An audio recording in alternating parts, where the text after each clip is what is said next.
आजच्या ब्लॉगमध्ये मी तुम्हाला गावाकडचं कष्ट आणि गावाकडचं आयुष्य दाखवणार आहे एका शेतकऱ्याचं। तुम्हाला माहित आहे का माझी सकाळची सुरुवात कशी होते?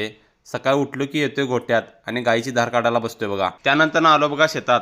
तुम्ही म्हणत असाल हा कोयता का घासायला आलाय? हे कणी कानस आहे, या कानसनं कणी कोयता घासला कणी वैरण कापायला धार त्या कोयत्याला, त्यामुळे घासा लागते। मग आलो वैरण कापायला। अशी रोज वैरण कापायला लागते, जनावरांनी वैरण लागते, त्यामुळे कणी रोज हे कष्ट करायला लागतेच। त्यामुळे ही वैरण त्यांनी तोडून घेतली। वैरण कापून 15 पेंड्या झाल्यात। ह्या पेंड्या बघा, ह्या पहिला तर पेंड्या बांधून घ्यायच्या। पेंड्या बांधा चालू केल्या बघा। पेंडी अशी बांधा लागत्या, अशी बांधली की नाही व्यवस्थित राहत्या। त्यानंतर पेंड्या अशा एक जागी करायच्या, ह्या उचलायच्या आणि रस्त्याला वडवायचं।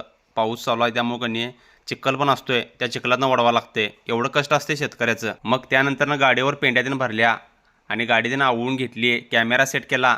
हे बघा कसं आहे इकडलं आमच्याकडलं वातावरण कोल्हापूरचं।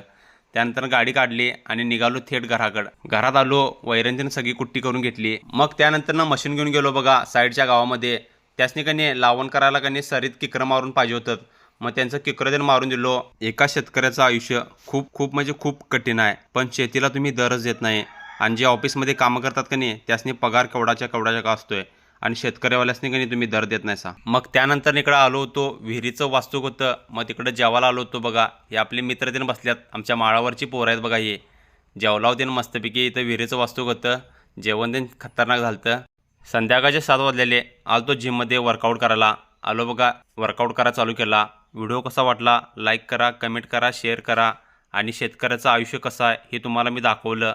अजून गावाकडचे व्हिडिओ बघण्यासाठी असेच मला फॉलो करा आणि जास्तीत जास्त शेअर करा।